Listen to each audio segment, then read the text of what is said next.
நான் உங்கள் சிப்பிப்பாறை ஜோதிடரசு ஆதி ராகவன் ஜெயபாலாஜி. குரு சாபம் பெற்ற நட்சத்திரங்கள்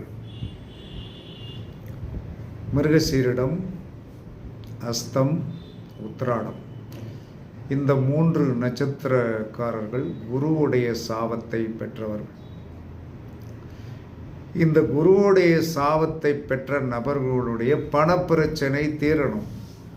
அதற்கு இவர்கள் சஷ்டி திதியிலும், வளர்வரையாக இருந்தாலும் சரி தான், தேய்வரையாக இருந்தாலும், சஷ்டி திதி, சதுர்த்தசி திதி, 14வது 6வது திதியிலும் 14வது திதியிலும் மகேந்திரி என்று சொல்லக்கூடிய யோகினியை சென்று வழிபாடு செய்து வந்தீர்கள் என்று சொன்னால் உங்களுடைய பணப்பிரச்சனை கண்டிப்பாக தீரும். இதை தொடர்ச்சி